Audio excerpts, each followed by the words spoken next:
How's it going, everyone? Welcome back to the channel. In today's video, as you guys can hear, we're going to be taking the Mustang out. I'm going to be telling you guys 5 things that I absolutely just despise about this car in my 1 year of ownership. I thought I've made this video in the past, but apparently looking back, I've only made some shorts about it. So I'm going to give you guys an in detail the 5 things that I just do not like about the Mustang. I do apologize for having to shout over the car there, but let's take the Mustang out. Unfortunately, it is raining again today. As you guys know, the weather here has either been 20 degrees and snowing, raining, or super cold and basically impossible to be outside. So these are not in any specific order. They're just some things that I just don't enjoy about the car. I would change about the car if I was Ford going forward into the next generation, and things that could have been done better. So the first one, I want to talk a little bit about the sync system. I know a lot of people absolutely despise the system just overall.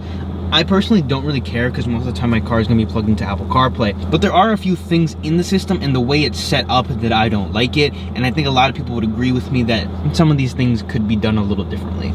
First of all, I haven't seen anyone else really say anything about this, and I made a video about this before. It's the controls on the steering wheel. I understand most of the Ford cars are going to be laid out a little differently. The buttons are going to be different, and on the Mustang, they want to have them slightly different. And maybe because the manual transmission, they don't want to have, you know, the volume on this side, or whatever the case may be. But having an F-150 at the same time, these switches are on the wrong side. Whenever I get into the truck after driving the Mustang for a while, because this is my daily, the buttons are on the wrong side and it's a little annoying. Getting more into talking about the system here. So I'm going to talk about the climate control specifically. I think you know where I'm going with this. Every time I have my Apple CarPlay going, you can switch to this screen pretty easily from the Apple CarPlay settings, but when you're driving, you don't really want to be messing around with your screen.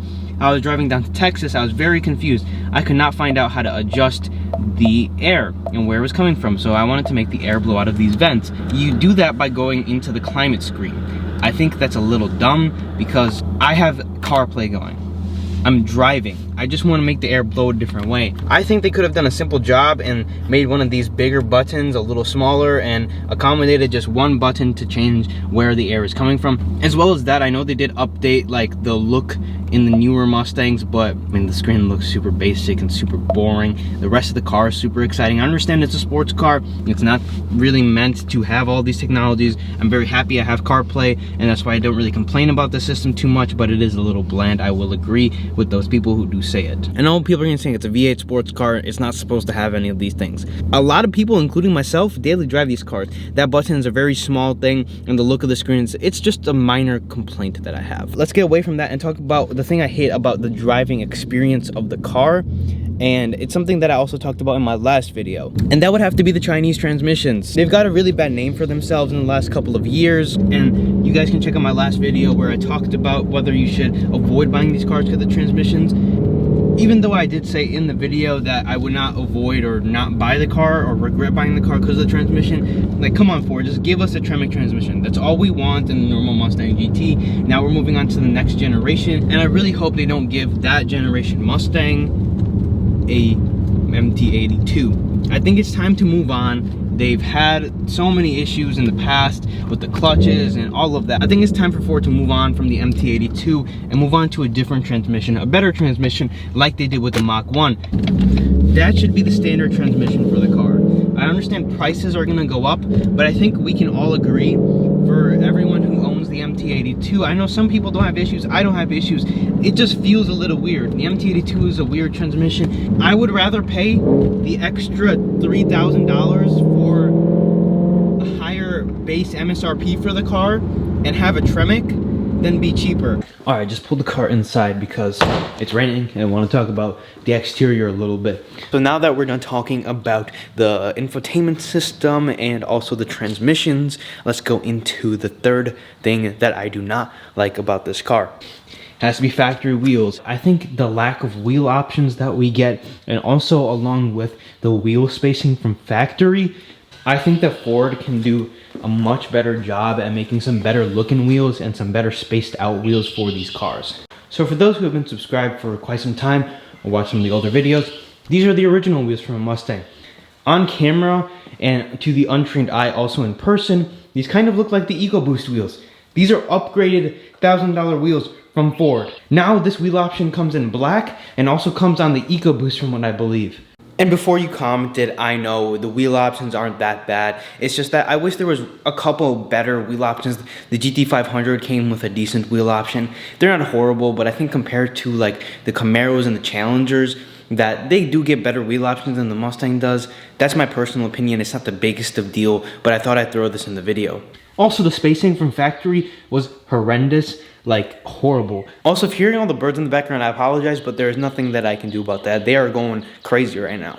And number 4, I understand this is a sports car from a very, very good price point, but it's a Ford, right? And the problem with that is the lack of quality control in some areas, the lack of quality product in some of the areas of the car. Understand, again, it's a $35,000 sports car with 460 horsepower, a 5.0 V8. It's an amazing car for the price point. And I understand some of these issues are going to occur because of the price point, and I would rather have the car be in the price point it's in than a lot of these issues be fixed, because they're not even that big of issues, but panel gaps, the cheap quality products they use. And before, I did say I would rather pay a couple extra $1,000s for the transmission. Transmission is different, right? Transmission is another one of those things that Ford just decides not to fix. But there's other things that I can live with that don't affect the driving experience. One of those things being panel gaps. You can see kind of how misaligned the hood is, how much space there is here compared to how much space there is here. And then this side is pretty nice. Like, that's how it should be. A pretty flush line. And on the other side, you saw how big the spacing is. Also, the trunk spacing ended up actually being too close at one point, and we started scratching the paint off of that. The trunk misalignment, you can tell that this is higher than this is. And on this side, there is a huge gap here as well. You can probably fix some of these things. It's been a big thing, especially since the 2016 GT350, the first year it came out. That car was like super well known for the horrible panel gaps, and I feel like people kind of stopped talking about it after that, and they did fix it and got a lot better, because before, the second generation Coyote, before the facelift for the S550, so the first iteration for the first couple of years, it was a lot worse. And they got better, but I feel like if you're buying a new car, you want it to be aligned properly. And then stepping to the interior, honestly, they did a pretty good job with it. Like, this is some higher quality material. This is gonna see the sun, so they don't want this to crack. And then, like, this is a little cheaper. But I guess you can't really complain, because it's not the biggest of deal. As long as they put, like, the stuff that's gonna be exposed to the sun, unlike that car right there, because all the dashes crack in that car. But, like, this one, I think it'll hold on for a little bit. The interior isn't horrible, but if you do take a look in the back, like, all of this is the cheap plastic back here. So like, that's like my complaint. It's not huge. It doesn't really matter to me all that much. No one sits in the back ever. The back isn't even looked at ever. It's not a Lexus in terms of reliability, nor is it a BMW in terms of quality. What it is a great sports car for the money. That brings me into the next point. The next thing I hate about it is, honestly, how many people either misunderstand this car or just hate on it for absolutely no reason. Mustang is a very hated car. A lot of people are gonna be like, you should have just bought a Camaro, you should have bought a Challenger, you should have bought this, you should have bought that. At the end of the day, it's a great car. Anyone who's driven this car has always said good things. I've said this so many times before. It's honestly misunderstood. The Mustang is hated for no reason. And I understand some of it's just jokes and stuff, but there's honestly people who just hate on these cars, and I think it's not deserved.